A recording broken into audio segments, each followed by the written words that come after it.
દેવાંગ, તું ખરેખર અહીંયા રહેવા આવતો રહ્યો? હા ભાઈ, આજથી હું મારું ઘર છોડીને ખરેખર અહીંયા જ રહેવા આવતો રહ્યો છું તમારી સાથે. પણ બેટા, તારે આવું નહોતું કરવું. તારા મા બાપને તરસોડીને તારે આવી રીતે અહીં નહોતું આવવું જોઈતું. કઈ નહીં બેટા, બેસ.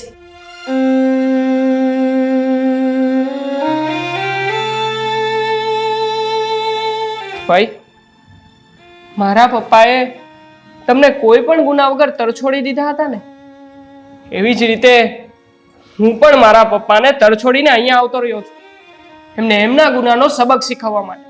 પણ બેટા, હા, તારા પપ્પાએ મારી હારે જે કર્યું ને એનો મને કોઈ અફસોસ નથી, કારણ કે વાંક મારો હતો અને મારા નસીબમાં જે હતું એ મેં ભોગવી લીધું. પણ તારે આવું નહોતું કરવાનું. ભાઈ, તમે ચિંતા ના કરો. હું કઈ મારા મમ્મી પપ્પાને આમ રઝળતા નહીં મૂકી દઉં. હું તો બસ એમને ખાલી એક સબક શીખવવા માંગુ છું. પણ બેટા, તારા પપ્પા અપાહીશ છે, નથી કોઈ કામ ધંધો થાય એમ નથી. અને એમાં તું અહીંયા આવતો રહ્યો, તને કમાઈને કોણ ખવડાવશે ને કોણ પૂરું પાડશે? પણ ભાઈ, આજથી 20 વર્ષ પહેલા જ્યારે મારા પપ્પાએ તમને આમ ઘરમાંથી કાઢી મૂક્યા હતા ને, ત્યારે એમણે કંઈ જ નહોતું વિચાર્યું કે તમે શું કરશો, ક્યાં જશો, કેવી રીતે રહેશો. બસ હવે મારે પણ એમના વિશે કંઈ જ નથી વિચારવું, એટલે હું પણ એમને મૂકીને આવતો રહ્યો છું. પણ બેટા, બસ ભાઈ, મારે હવે આગળ કંઈ નથી સાંભળવું. હું જે કંઈ પણ કરું છું ને મને કરી લેવા દો. માસી, હવે જે થયું એ જવા દો. હું રસોઈ બનાવી નાખું છું, પછી આપણે બધા સાથે બેસીને જમીએ.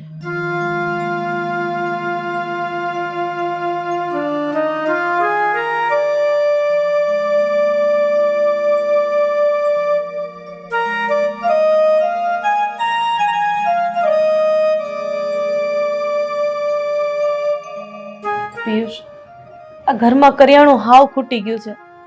હા, હાથ ઉપર એક રૂપિયો નથી. હવે હું કરિયાણું લેવા કેવી રીતે જાઉં?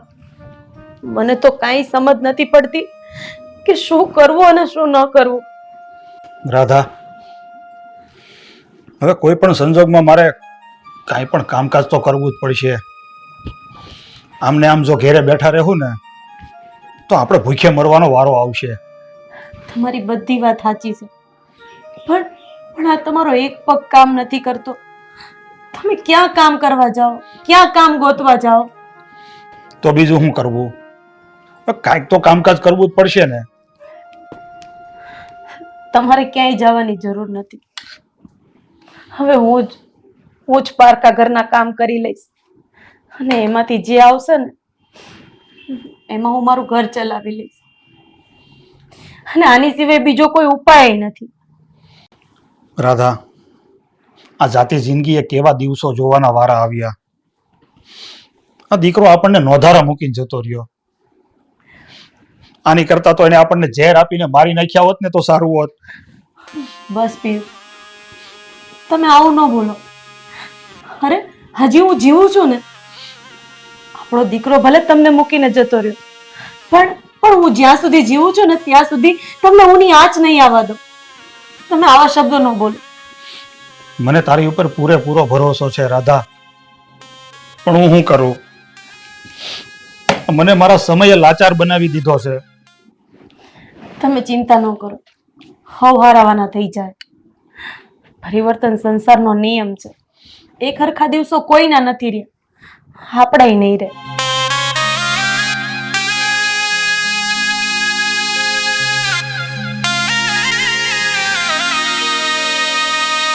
તૈયાર થઈ ગયો બેટા? હા ભાઈ. ચા બનાવી દો તારા માટે? ના ના ભાઈ, અત્યારે મારે ચા પાણી કંઈ નથી પીવા. તમે બેસો અહીંયા. માસી, હું બહાર જાઉં છું, થોડું કામ છે એટલે હમણાં બપોરે આવી જઈશ. સારું બેટા, તો જઈ આવો.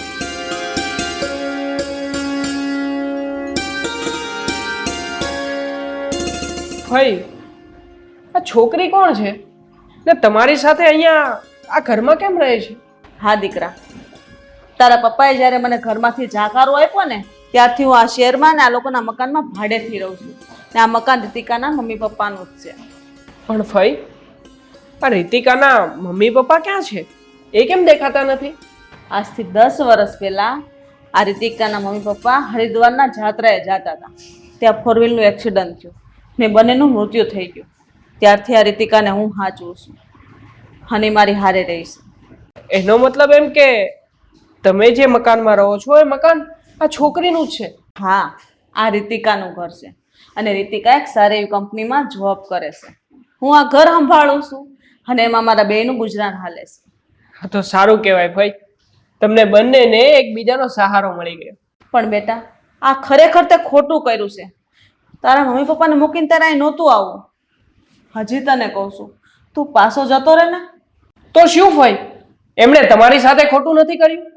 અરે તમે પણ જાતે એક સ્ત્રી છો, તો આમ સ્ત્રીને એકલા આમ ઘરની બહાર થોડી કાઢી મુકાય. પણ બેટા, એ વાતને તું હું કામ વગોળે છે? જે થવાનું હતું એ થઈ ગયું. જવા દે ની વાતને. નહીં ભાઈ, હું મારા પપ્પાને એકવાર એમણે કરેલી ભૂલનો પસ્તાવો કરાવવા માંગુ છું. હું કઈ એમને આમ જિંદગીભર સતાવવા નથી માંગતો, કે નથી હું એમને રખડતા કે રજડતા મૂકવા માંગતો. હું કઈ એમની જેટલો કઠોર કે નિષ્ઠુર તો નથી જ.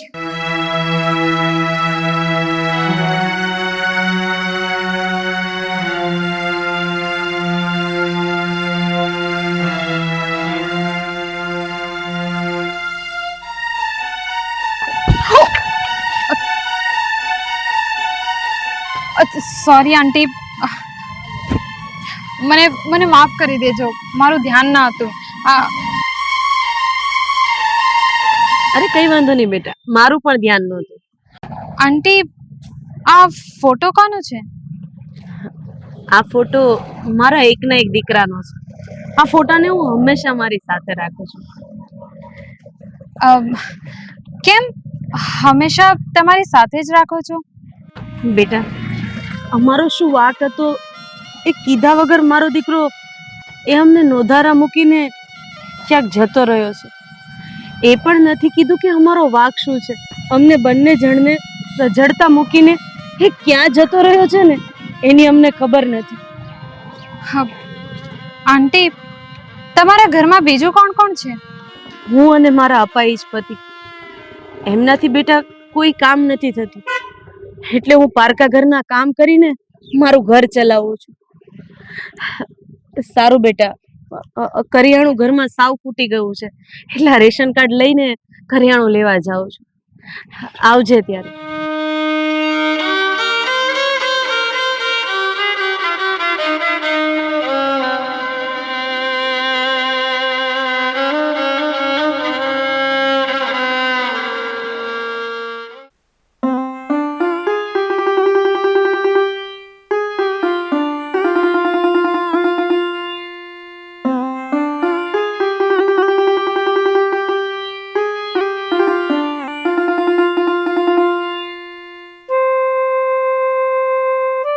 દેવાંગ, તું અહીંયા બેસીને ચા પી રહ્યો છે, 2 ટાઈમ ગરમ ગરમ રસોઈ જમી રહ્યો છે ને ત્યાં તારા મમ્મી રેશનનું અનાજ લેવા લાઈનમાં ઊભા છે. પણ રીતિકા, તું મારા મમ્મીને કેવી રીતે ઓળખે છે? તે તો એમને ક્યારેય જોયા પણ નથી. હું હમણાં બજારમાં જતી હતી ત્યારે આ જાણતા જ હું ને તારી મમ્મી અથડાઈ ગયા. એમના હાથમાંથી રેશન કાર્ડ પડી ગયું ને તને ખબર છે, એ રેશન કાર્ડ પર તારો ફોટો હતો. મારો ફોટો? હા. અને જ્યારે મેં પૂછ્યું તો એમણે મને કહ્યું કે મારો દીકરો મને નોધારા મેલીને જતો રહ્યો છે. એના લીધે મને પારકા ઘરના કામ કરવા પડે છે અને હવે અમારું જીવવું મુશ્કેલ થઈ ગયું છે. શું? મારા મમ્મી એમના પેટનો ખાડો પૂરવા અત્યારે પારકાના ઘરમાં કામ કરવા જાય છે? હા દેવાંગ, તારી મમ્મીને તારા પાપે પારકા ઘરના કામ કરવા પડે છે. બસ દેવાંગ, બસ. હવે તો હદ થઈ ગઈ છે. તું તારા પપ્પાને સજા આપવાના બદલે તારી માને સજા આપી રહ્યો છો. તારી હદ છોડી દે, તું તારા ઘરે પાછો જા.